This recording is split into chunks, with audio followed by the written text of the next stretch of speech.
All right, Sierra, what is up, everybody? Good to see you guys. Let me see something here. Turn on your cameras. If you are not operating a motor vehicle and you are appropriately dressed. Hello, Janice and Marie. There we go. JC, what's up? Good to see you. I hope your foot's okay. JC broke her foot last week. I hope whoever's ass you had to kick was worth it. All right, everybody. Time to get, are you guys ready to get started? Who's ready to get started? Who is ecstatic about role playing today? Raise your hand. All of a sudden the cameras go off. I see you out there. Hi, Lisa. How are you? Oh, wait. You know what? Emily, why don't we allow these people to unmute themselves? Okay, so you guys still see my screen over here, right? I'm going to go ahead and go through this real quick. Looks like we got 36 people on, so that's good. We got plenty of people to role play today. We're working on the question game. So what we're doing is we're working on objection handling today. Who's excited about objection handling? Isn't that fun? I don't know about you, but I got started in the business back when they handed me like this giant stack of paragraphs of pages, right? Pages and pages with paragraphs on them, and that's how you were supposed to objection handle. I'm going to teach you guys a very basic process today. It's very simple and it's going to make you better than most of your competitors. And with that being said, let me bring up my slides over here. Here we go. Okay, I'll share my screen again. There we go. Question game. So, bold claim. Our sales training content is the best in the industry. For those of you who don't know who we are, and I'm going to tell you why it's the best in the industry right now. That's because I started out as a hardcore outbound prospector. FSBOs, expireds, for rent by owner, circle prospecting, the whole nine. When I first got my license back in 2008, I didn't have any sphere of influence. I didn't have past clients to draw from. And I don't know if you remember this, but the entire real estate world was literally on fire. That's the big financial crash back then. So I just started grinding it out, having phone calls with people. I eventually got so good that I was able to take on average between 5 to 7 new listings every single month. And I became one of the top listing agents in my market for FSBOs, expireds, and cold traffic like that. Then I partnered up with another guy and we took a team from about 5 agents and 100 transactions to over 30 agents and over 650 transactions per year and became the number 2 team in the Philadelphia market, a top 5 KW team. Within that team, one of the things that I did was built and optimized an inside sales department. So we were taking all the leads that you guys have, paying people to convert those into appointments for our outside agents. If you've never done that or haven't tried to do it before, it's expensive and really hard to do. The reason that I'm telling you this is because the training company that I founded about 8 or 9 years ago, and we've now been training thousands of students over the years, we took a lot of those principles on how do I take a complete stranger off the street with no real estate experience, teach them how to convert at a very high level. The scripting, the dialogue, the training that needs to happen in order for that expensive ISA to be booking appointments for agents to go on, for buyers and sellers. So a lot of those techniques and strategies and training systems are what I'm showing you here. And today you're just getting a little slice of it. Today is our question game. So we're going to be role playing that. So that's why I say that our training is the best in the industry. And it's the reason why big producers like Robert Slack Group, Livian, and we're talking these people are at the top of the Real Trends 1000 list, doing 3,000, 4,000, 5,000 transactions a year, literally fly me in to train their agents, teach them this stuff. So we can thank Sierra for having us here today. Right, JC? Yeah. Okay, so today I'm going to give you a sample of our high quality training right now for free. And at the end, I'm going to show you how you can get a risk-free test drive of our lead conversion training. Does that sound fair? Shake your face up and down if that sounds good, everybody. Okay, good. Excellent. Emily, are these guys able to unmute? I just want to make sure they can, because we're going to start role playing in a few. Yes. Okay, awesome. Great. When it comes to objection handling, I just want to give you guys some background on this. So Obviously, I've been training. I am a salesperson. I actively sell, and I've been training salespeople for many years now. Here's one of the big things that I discover when I first start working with salespeople. By show of hands, actually, do this for me first. I can see Mohammed, Jessica, Marie, JC, Janice, and Olivia, and Susan Humphrey, sort of. I think we're in her pocket or something. The rest of you, turn your cameras on. This is a meeting. I can see you. I want to see your gorgeous faces. There we go. Lisa, are you just afraid I'm going to call on you to role play? Is that what's going on? Is that why you're turning the camera off? Okay. Listen, everybody, the role play is totally voluntary, okay? I absolutely will not guilt you into role playing with me today. I promise. I swear. There we go. Look at all these faces. By show of hands, how many of you don't like dealing with objections or being presented with objections? How many of you get confused about what to do or where to go when somebody starts objecting to you, or you feel uncomfortable about when they start objecting to you? This is a totally normal experience. You don't have to be, we weren't born knowing how to overcome objections or to do it in a comfortable way or to have a good conversation with somebody. So we all struggle with it to some degree. What we've done is I've broken it down into 5 categories, sort of 5 types of things that you could do with your language, obviously, into the face of an objection or when you're trying to objection handle. The reason I break it down into these 5 categories is because for those of us, who here is natural at arguing with somebody? Are you good at arguing with somebody? I think you're all pretty good at that. I'm pretty good at it, right? I know that I could argue with just about anybody about anything. The arguing part is so small of a piece when it comes to objection handling, but it typically is the only one that we know.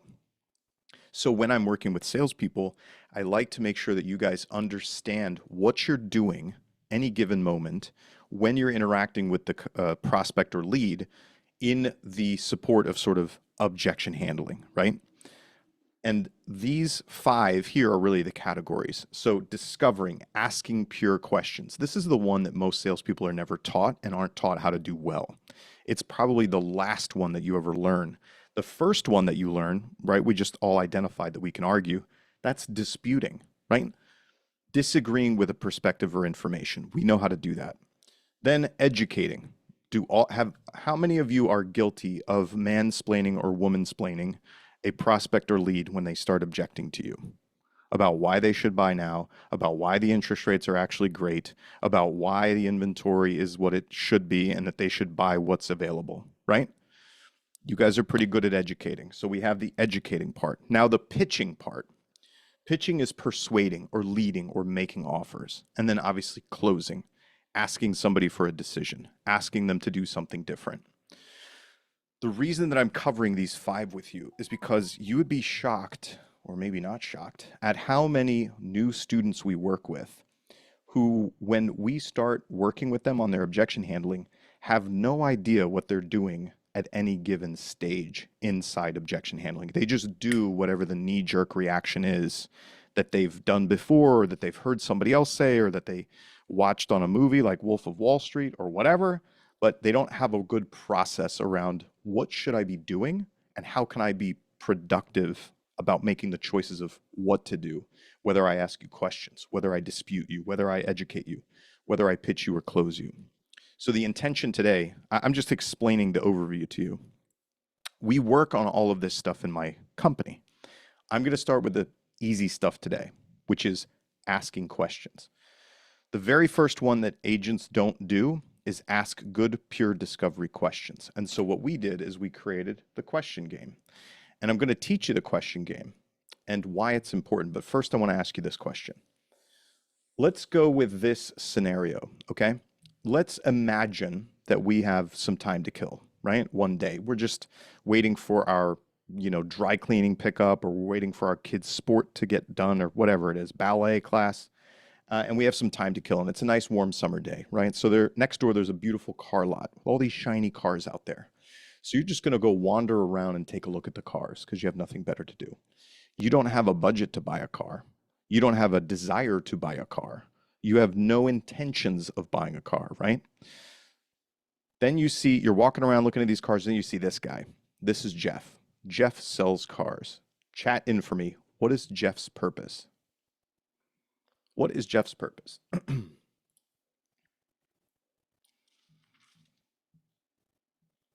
To sell you a car. Yep. Mohammed wrote in, what is Jeff's purpose? No, you tell me what his purpose is, Mohammed. To sell you a car, right? To sell you a car. That's what everybody says. But if we go ask Jeff what his purpose is, do you think that Jeff would be like, well, it's to build relationships. It's to build rapport with future clients. It's to discover needs. It's to help you with your transportation, right? He would have all these flowery things that he says about what he represents. But what we as consumers think he represents is one-dimensional. Do you get that? Do you get that idea? Now imagine this. You see one-dimensional Jeff, right? You walk onto that lot. You have no budget for a car. You have no need for a car. You have no desire for a car. You see one-dimensional Jeff, and he approaches you. And he says, hey, tell me how I could put you in a car today. You're like, no, no, no, Jeff. I see you coming. I'm not buying a car today, Jeff. Do you want Jeff to argue with you? Yes or no? Do you want Jeff to try to change your mind? Yes or no?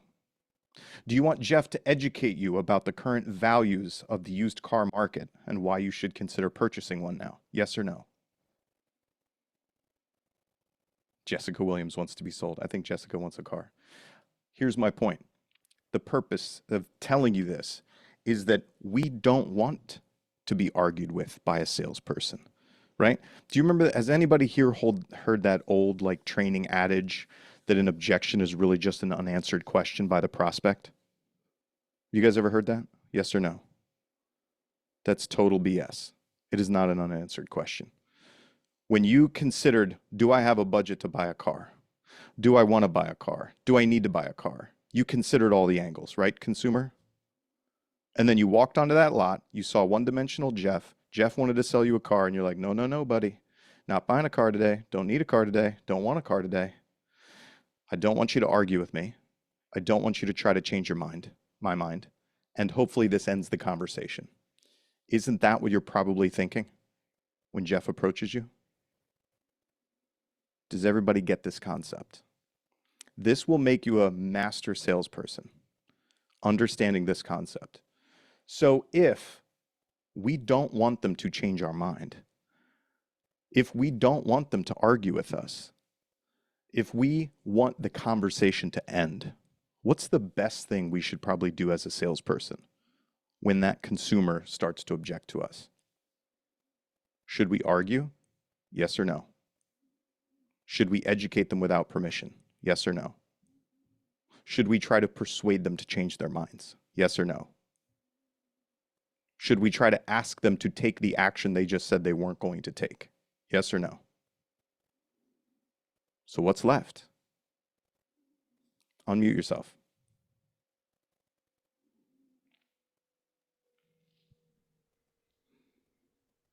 Ask other questions. Good. Ask other questions. Can you, well, you guys were able to unmute. Go ahead, Lisa. Trying to start a relationship, a conversation about anything in general to let the walls down. What's the best way to start a conversation about anything in general if you do? It depends on the person, I guess, but like ask about their family or their work. Ask a question. Okay, good. Thank you. The point, everybody, is we need to ask questions. Now, I want to teach you about, so Parvinder wrote Ford questions. So I'm going to say this. Generally speaking, write this down. If the prospect is not trying to end the conversation with me, I can ask indirect questions. I can ask the Ford questions. I can ask whatever the hell I want to ask, right? If the prospect is not trying to end the conversation with me, okay? If the prospect is trying to end the conversation with me with their objection, we're running out of time, right? People don't want to, how long do you want to talk to a salesperson after you start telling them no or not yet or not you? Not very long, right? Okay. So what that means is the clock is ticking. If they're trying to end the conversation, we need to, quote, follow the no. That's what we call it in my company. Follow the no, right? If somebody says, hey, I'm not buying until next year, I'm not going to ask them how many bedrooms they want. I'm not going to ask them which neighborhood they're interested in, right? Because I don't care. They're trying to end the conversation with me. I'm instead going to follow the no. Somebody tells me I'm not buying until next year, I might ask something like, how did you decide to buy next year? What's important about buying next year? How did you determine that buying next year makes the most sense, right? Do you guys hear that pointed question? Okay, so let me give you the question game rules. We're going to pretend that somebody's trying to end the conversation with you today, and we're going to role play this, because the first step is I have to make you a master at asking questions. And then we can move on to making you even better at arguing or educating or persuading or closing. Does that sound good? Let's make you really good at asking questions. So, question game rules. It has to be direct, not indirect. What do I mean by that, right? I mean, like I said, if somebody says I'm not buying until next year, indirect would be, what kind of, how many bedrooms are you looking for? How big should the yard be? What neighborhood are you trying to buy? And that's indirect. It's indirect because it isn't necessarily going to tell me why you aren't going to buy till next year. Direct is, how did you decide to buy next year? You got it, everybody? No closes. Hey, I'm not going to buy until next year. Well, if I found you the perfect home, do you think you'd be able to move in the next 30 days? That's a close, right, everybody? That's if I had the perfect car on my lot, would you want to drive it away today? That's a close, no matter how fancy it sounds. So no closes. Don't make me wrong. Hey, I'm not going to buy until next year. Oh, got it. Well, listen, interest rates are fantastic right now. We don't know which direction they're going to go, and the inventory might only get tighter. So it sounds like you should probably buy now, right? That's the kind of stuff all you salespeople love to tell each other and pat each other on the back for. Consumers hate that stuff. Yeah? Okay. So don't make me wrong. Don't use the word why. Why shouldn't we use the word why in our questions? What's the word why? Hey, why aren't you going to buy until next year? Why is confrontational?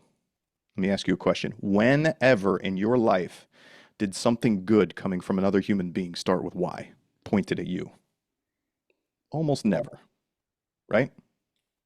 Okay, so why is just confrontational, so we're going to omit it. And tell me more. Hey, I'm not going to buy until next year. Tell me more about that. Who here has been trained the tell me more question? By show of hands. Yeah?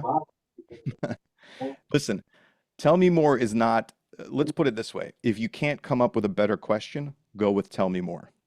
Okay? But I'm going to teach you in almost any situation how you can come up with a better question than tell me more. Okay? All right. One thing I can tell, I feel like Kona is going to crawl out of his skin if we don't start role playing soon. Don't worry, buddy. We're going to get there. I know I'm doing a lot of talking, everybody, but a lot of this comes down to your concept, how you understand yourself as a salesperson and how you understand conversation. The reason that this is important, we talked about one-dimensional Jeff. I asked you all how long you like talking to a salesperson after you say no, not yet, or not with you, and all of you shook your head no. Whenever you as a salesperson are interacting with a consumer, there is automatically an extra pressure to what's going on. We are already, if Jeff walks up to us on that car lot, Jeff can't do anything to escape the idea that we understand his sole purpose is to sell us a car initially, right? That pressure, that perception is already there. The reason I'm giving you these rules is because they are best practices for alleviating or removing or reducing as much sales pressure as we can on this objection that somebody's giving you. Okay? Let's just do it to demonstrate it for you guys. Okay. So we're going to practice this. Okay. Has anybody here done this training with us before? Has anybody practiced this before? Okay. Let's do this. On your Zoom window at the bottom, I want whoever's going to role play with me, I want you to raise your digital hand and keep it up so that I know you're a role player. What you do is at the bottom of your Zoom screen, it should say reactions. If you click on that, you can raise your hand, right? You're just going to keep it up. And I'm going to make a prediction. Whoever role plays with me here today is going to sell 2 extra houses in March. Kona. Is your name Jose? Do me a favor, correct your name just so I can call you by name. My name is Mimi. Are you talking to me? Mimi, yes, Mimi. It says Jose on yours. Yes. I registered and so did my brother Jose. Okay. But I didn't get a link and he did, so we're on his link. Well, Sorry. then we only wanted him here. I'm sorry that you made it. No, I'm kidding. I don't know. There was a little bit of snafu with the whole registering thing.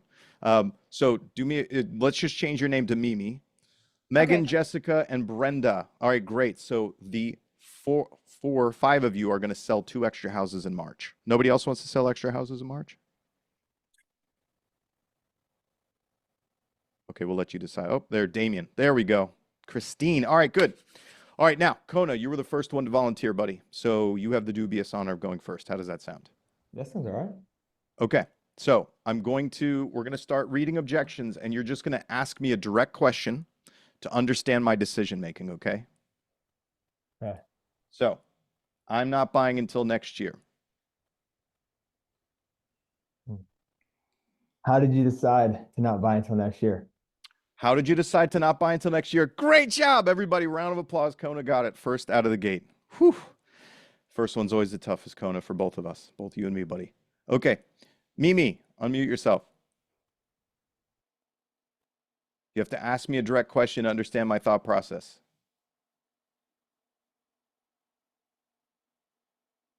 Oh, There we go. Yes. There we go. All right, Mimi, I'm not buying until next year. Okay. What's going on for you between now and next year? Okay, what's going on for you? Megan Stewart, I'm not buying until next year. And then Jessica Williams, we're coming to you next.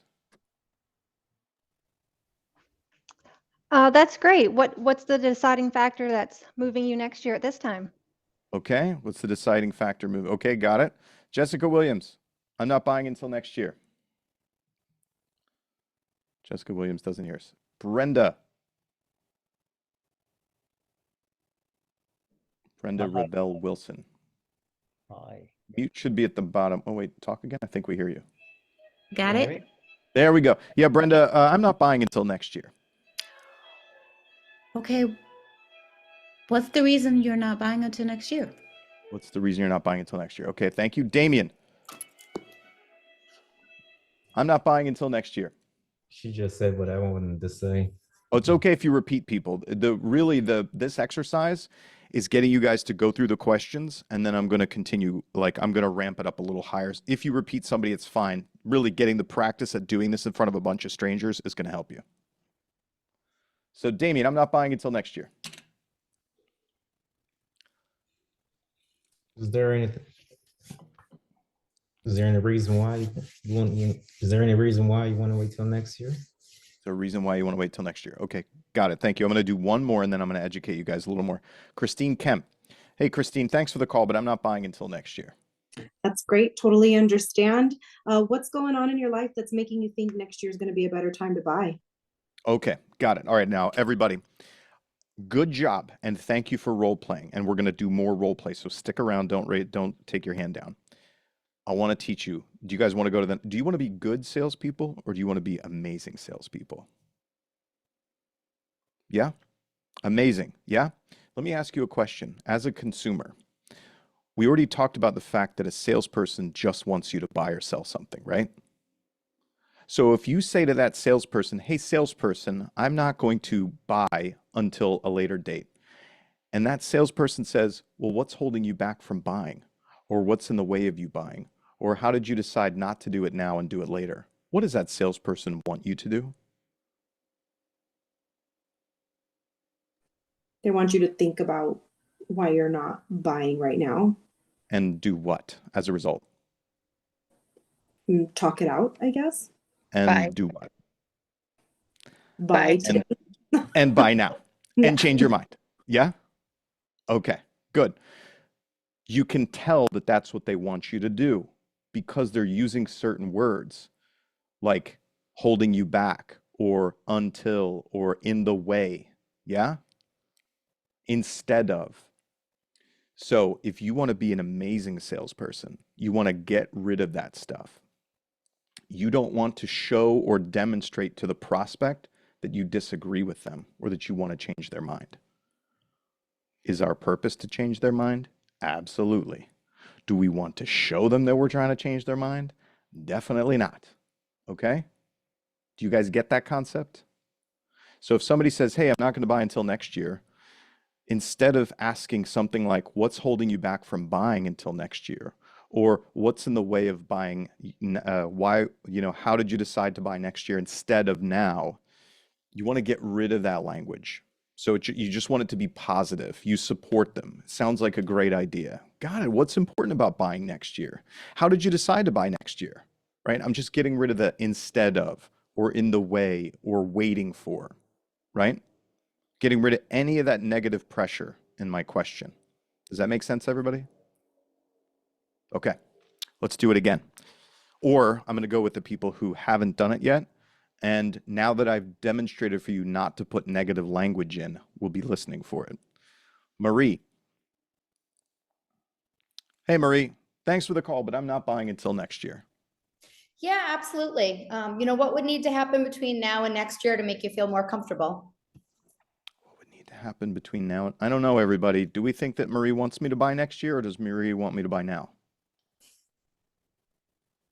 Now. She wants you to buy now.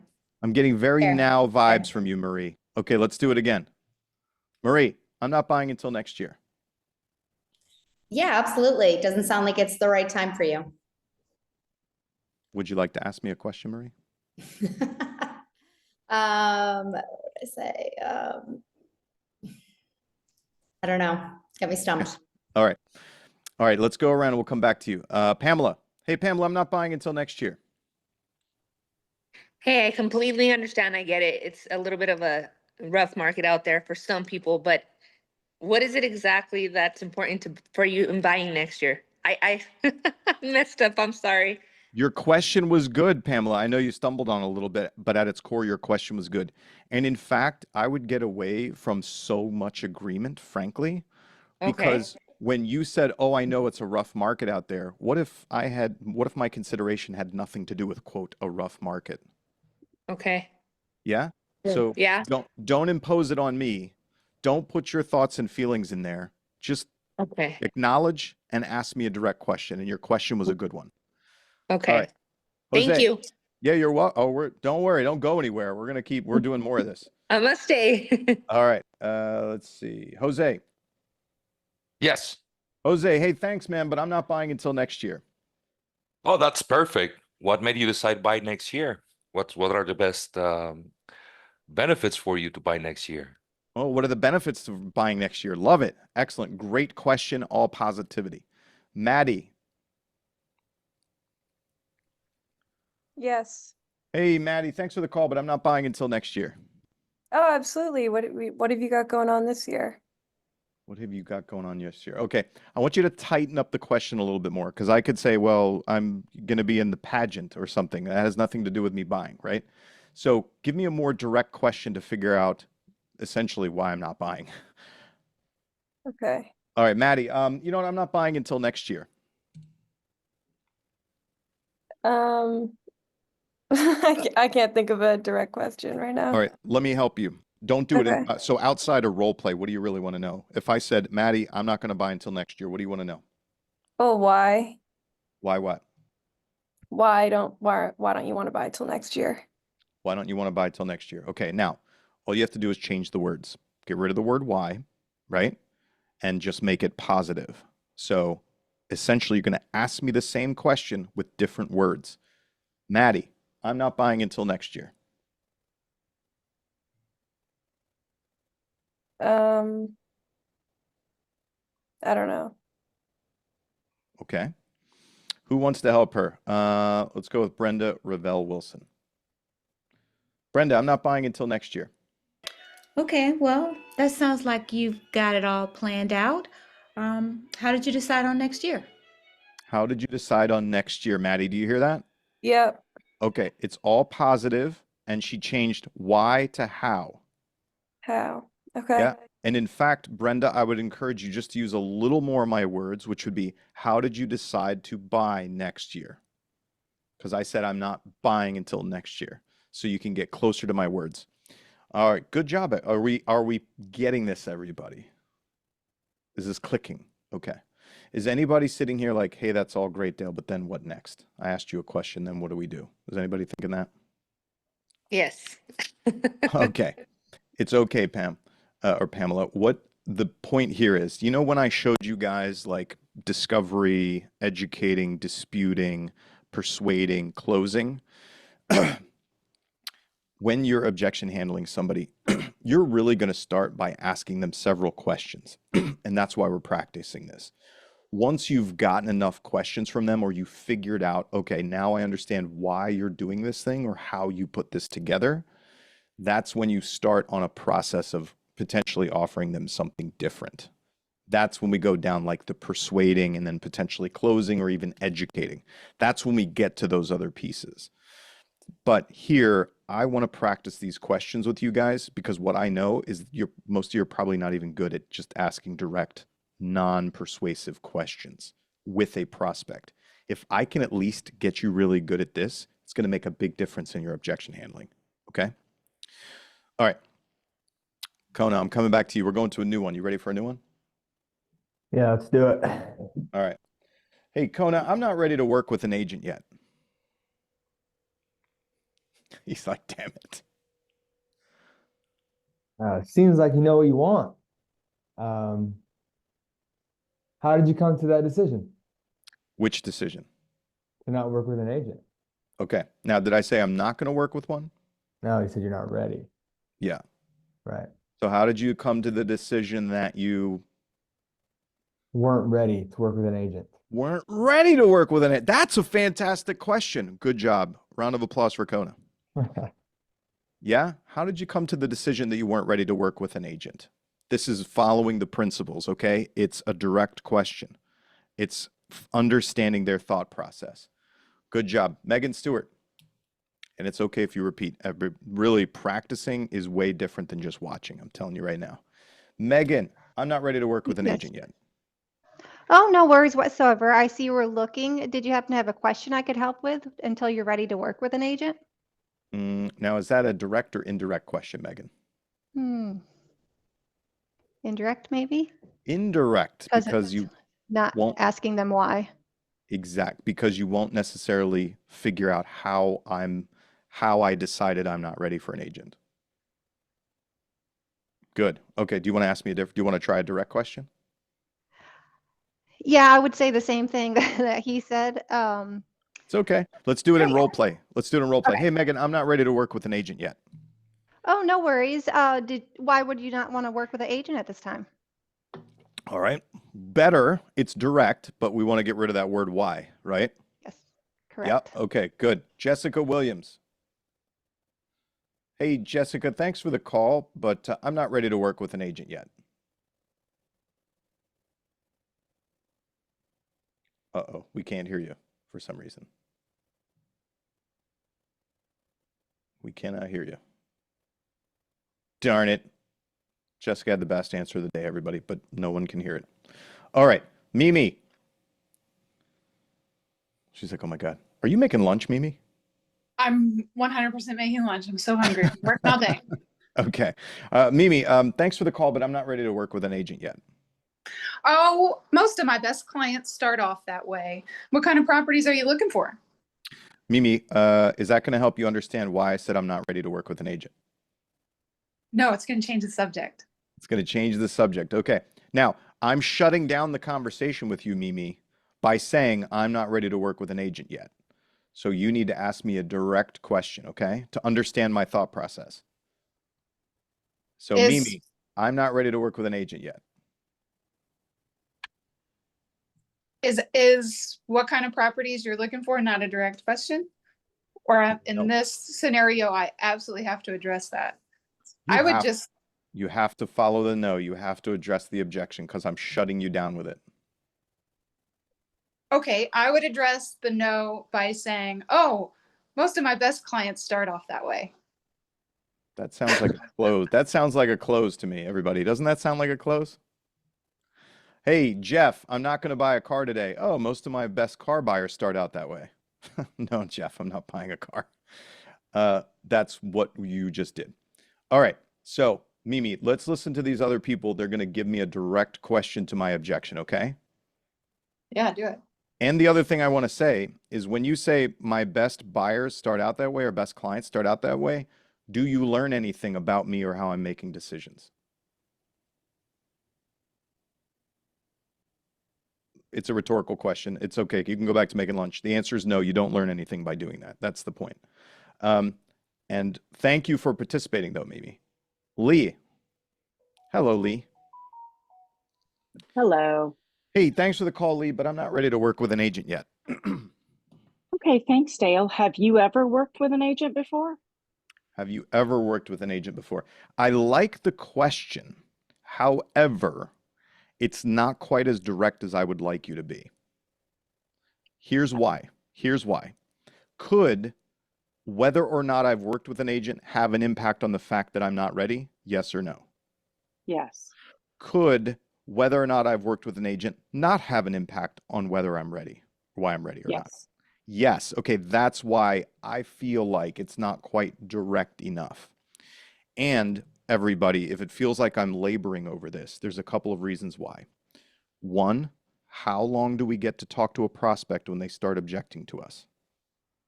Not very long, right? They're not going to let us ask them a whole bunch of questions. So do you want to have a good sort of surgical strike with your questions, or do you want to kind of meander around the edges? You want a surgical strike. That's why I'm pushing you guys on this stuff. And this comes from many years of cold prospecting. I can tell you that. All right, Lee, let's try a little more direct, okay? Hey, Lee, thanks for the call, but I'm not ready to work with an agent yet. When do you think you will be ready to work with an agent? I like that one. When do you think you will be ready to work with an agent? That certainly gets to the core of my decision-making process. Yeah, good. Dave Quick. Hey, Dave, thanks for the call, man, but I'm not ready to work with an agent. Yeah, Dale, man, I appreciate your time. And just really quick, when you are ready to work with an agent, what are some qualities you're looking for? Is that direct or indirect? A bit of both, but more indirect. I think it's indirect. Now, everybody, obviously an important discovery question for sales purposes, but for the simple purpose of I'm shutting Dave down by saying I'm not ready for an agent yet, it's an indirect question. Dave, what do you really want to know outside of role play? If I say, Dave, I'm not ready to work with an agent, what do you want to know? I really want to know if you already have an agent in mind, but. Okay. Well, I said I'm not ready to work with one yet. Really, what do you want to know? You probably want to know why do you think you're not ready or where are you at in your process, right? Okay. So ask me a direct question, Dave. Hey, Dave, thanks for the call, man, but I'm not ready to work with an agent. When do you think you would be ready? I like it. I want to address one I see in the chat here. Janice Santori wrote, what would it take to earn your business? What is that, everybody? Based on the 5 categories I showed you. What is that? The question, what would it take to earn your business? Closing, Marie. Thank you. That's closing. Thank you. Exactly. No, I'm not going to buy a car today, Jeff. Well, what would it take for me to put you in the right car and have you drive off my lot today? That's a close, right, everybody? Okay, good. Let me ask you all a question. This is a mental exercise. Hey, Christine, when a consumer says work with an agent, what do they mean?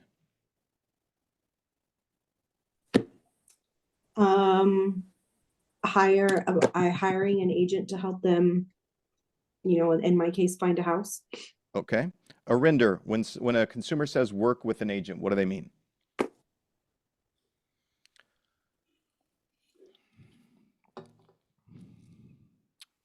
Arinder's not unmuting. Let's see. Pamela, when somebody says work with an agent. I was talking to Arinder. myself. I was talking to myself without unmuting. Okay. Arinder, when a consumer says work with an agent, what do they mean? Means they want somebody who is expert in his field and use his expertise to get one of the biggest investments in their lifetime. Okay, Pamela, when a consumer says work with an agent, what do they mean? I feel like when they say work with an agent, it's kind of like they're already under a contract, like they feel like they're committed, like they have to go through with it. Okay. Like I feel like they feel like once they're working with an agent, they can't really back out. That's what I feel. Okay. Lisa, when a consumer says work with an agent, what do they mean? That they're ready to buy. Okay. Damien, when a consumer says work with an agent, what do they mean? Meaning they don't really ready to commit. Okay. but Megan they're Stewart. possibly looking. Okay. Megan, when a consumer says work with an agent, what do they mean? Are you asking when they're saying they're ready to work with an agent or they're not ready? When a consumer, so this objection is I'm not ready to work with an agent yet. When a consumer says work with an agent, what do they mean? They just don't want to have a conversation with anyone. Okay.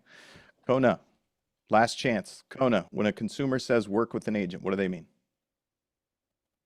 They don't want to get into a binding contract or commit to or maybe they just haven't found the right one. I don't know. All right. Yeah, I don't know. All right, everybody. All right, everybody. I just got 7 different answers to what it means to work with an agent. What does it mean? Tell us the What truth. what does it mean, Pamela? What does it mean? What does it mean? All you people wanted to answer the question, who knows what it means? Who knows what it means? Who knows? The prospect you're talking to knows, right? All of Yeah, you just came up with all these damn answers. The prospect knows what it means to them. How would you figure that out? How would you figure out which of those 7 answers it is, or even different ones from that? How would you find out? Ask We the asked direct them. question. Ask them. Thank you very much. Right? Yeah. The reason I made you sit through this, guys, to listen to this is because I want to change your perspective. All of you know too much to be really good salespeople. What do I mean by that? You think you know all the answers, you think you know what everybody's thinking, and you think you need to demonstrate it to them. You can become a really exceptional salesperson by knowing a lot less and asking dumb questions. Okay? Okay. So somebody says, oh, hey, thanks for the call. I'm not ready to work with an agent yet. Oh, got it. When you say work with an agent, what do you mean? Or what does work with an agent mean to you? Do I know what it means? Do I know whether it means give you advice, meet on Zoom with you, show you a house, talk to you about paperwork or contracts or process, or actually wait until you found the perfect home to help you through the process? Or what does it mean? The reason I'm doing this for you guys is because I want to shift your perspective. Okay? A lot of times when a consumer says something to you that is not well defined, like, I don't want to pay a buyer's agent out of pocket, I'm not ready to work with an agent, I only want to work with the listing agent. I'm just giving you examples of where you could literally pull the statement apart and ask them to explain it to you instead of you getting fired up like you know what the hell they're talking about and trying to argue with them or change their minds. Does that make sense? Okay, cool. Let's say I walked onto that lot and Jeff walks up to me and says, hey, whatever his shtick is, right? And I said, oh, hey, thanks, Jeff. I'm not ready to talk to a salesperson. And he might ask, what if he asked, oh, God, not ready to talk to a salesperson about what? Yeah, just an open-ended question to have me direct which way this is going to go or define what it is that I'm talking about. So that's just one of the last principles I want to show you. Now, I had a bunch of these other ones here. We decided to rent for another year instead of buying. I don't need to get pre-qualified. Interest rates are too high, right? We've got tons of these. This is just the ones that I made up for today to role play with you guys. The point is, what we do when it comes to objection handling is we start with questions. The more that you can practice these and do it in real time, where a trainer can fire the objection at you and you can just ask questions directly back, that's really good, and it will give you the best chance at not getting shaken when you're talking to a consumer and they start to object to you, so that you can stay in that conversation and continue forward with it. And then you get into practicing things like, when do I actually dispute you if I need to? When do I educate you, or do I ask for permission to do it? When do I pitch or persuade? And then when do I close you for an action or a different consideration? That's all just comes down to practice and skill and practicing these things. But I've got to wrap this up now. So as I told you guys, I was going to do a quick training webinar with you guys, and then I was going to show you how you can do a risk-free trial of our training if you're interested in doing that. This is that point where I'm going to show you how that works. So what we've done is we've boiled down to 4 core sales skills that every salesperson has to have. Let me ask you guys, rhetorically, would you like to feel more confident when you're reaching out to your prospects and leads? Yes, right? Would you like to have a better result at either creating an appointment or generating a nurture for yourself? The answer is probably yes. Here's how you do that.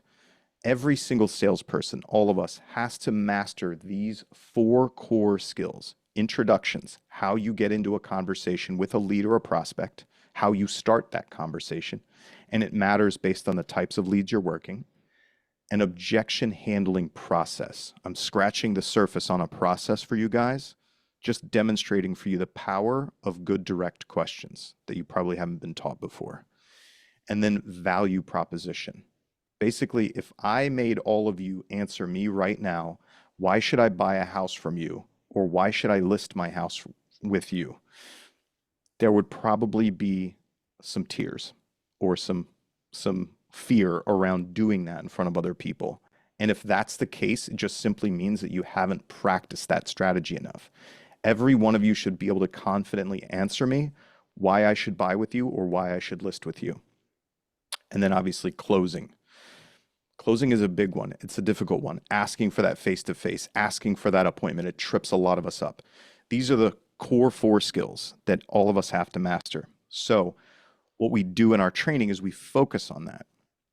And with our training options, we have a 12-week boot camp where agents just like you come in, and for 12 weeks, we teach you scripting, dialogue, hold you accountable, help you improve your businesses, stack your pipeline, and have a community of people to support you and professional trainers to help you. That price ranges between $995 and $1,635, depending on your goals and depending on your options. If you're a team leader, our training for your team and accountability for your team ranges from $2,000 to $3,000 per month. The reason that I'm showing you this is these are the training packages that we have, but what if you could test drive the training? This would make it much easier for you. I realize that it can be a big commitment to go and, sign up for a training course or do whatever. So we've designed a way that you can test drive the training. And essentially, it is a 50-minute private training session. So what I just did with you guys here, just scratching the surface on these questions, we've done it in a group environment. But what you can do is do a small 50-minute training with one of our trainers where they take you through intros, objections, value prop, and closing, and give you individual feedback on where you're at. They cover these 4 areas. What that gives you is you get direct feedback from a professional trainer on where you specifically can improve. 2025 best practices, what we're teaching right now to the biggest teams all over the country, and an immediate confidence boost, right? I mean, let's face it, the more skilled you can be, the more techniques or strategies you have, the more confident you're going to get. So how much is it? For a solo agent, it's $97 to do an hour training with one of our trainers. If you're a team, it's $297 to do that training with your team. And what's the risk-free part, right? If you don't at least walk away with 4 new strategies from that training, we will give your money back, no questions asked. And if you love the training and you want to sign up either for the boot camp or if you're a team leader and you want your team trained, we apply the 97 or the 297 to whatever you sign up for. So basically, it is the best way to test out the training content before you commit to working with us and learn industry-leading lead conversion strategies with 0 risk and get an hour's worth of professional training for pennies or free if you don't learn a bunch, right? Only one problem. We're a small team. I have 5 trainers, and all those trainers already have some clients, generally between 10 and 20 clients of their own, so we can only do about 5 or 6 of these per week. So if we can't get you in, today's Monday. If we can't get you in this week, we can get you in next week. But here's what you do. You just scan the QR code, choose either agent. If you're a solo agent, you pay the $97 and you fill out the survey. There's going to be a survey where it's going to ask you about your lead sources, your goals, where you've gotten to in your business previously so that the trainer can help you. And then once you've submitted the survey, we reach out and get you booked for your one-on-one training or for your team. If you are a team, those take a little bit longer. I probably got mostly solos on here, right? I would assume you guys are solo agents or team leaders. Solo, okay.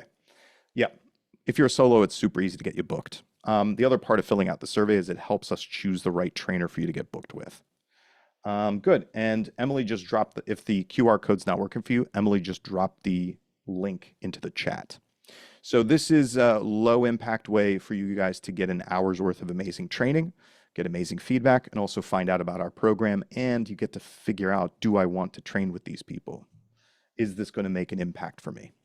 Let's see, Janice, team leader interested in our training. Okay, great. Thank you, Janice. I'll reach out to you outside of this. You can either go through this process and submit the payment, or I can reach out to you, Janice, if you want to ask some additional questions. All right, everybody. Any questions about this? Doing the test drive training. Okay. Give me one thing that you took away from today.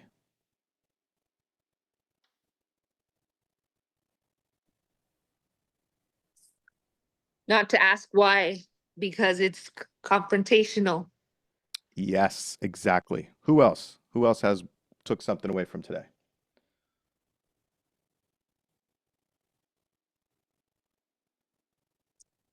Go ahead and unmute yourself. Tell me more is lazy. Tell me more is lazy. Thank you, Christine. I love it. Next time you're role playing with another agent, they hit you with tell me more. Be like, that's lazy. Let me show you how to do it better. Love it. All right. Give me one more. Asking a direct question to follow the no. Love it. Asking a direct question. Excellent. Good. All right. Who's going to do the test drive training with us? Pamela's shaking her head. Yes. Yeah, most definitely. Excellent. That sounds good. You guys are a wild crowd. I don't know if I can hold you guys down, but listen, thank you for participating. I know it's not that easy to get in here and role play with a bunch of strangers looking at you, but here's what I can tell you. Doing it here, where none of us are going to pay you a commission anyway, this is your safe space to screw it up. That's what you need when you're working with a trainer and when you're in a community like ours and doing this practice and role playing and working on your skills so that you don't screw it up with the people out there who can pay you a commission, right? I don't know about you, but things are not as easy as they used to be in 2021 and 2022. So what that means is we have to get better, we have to get sharper, and we have to make as much as we can out of every prospect and every contact we have. Yeah? And that's what we're here to do and help you with. All right, everybody. Thanks for joining me today. Good seeing all of you, and I'll see you on the next webinar. Thank you. Have a good day.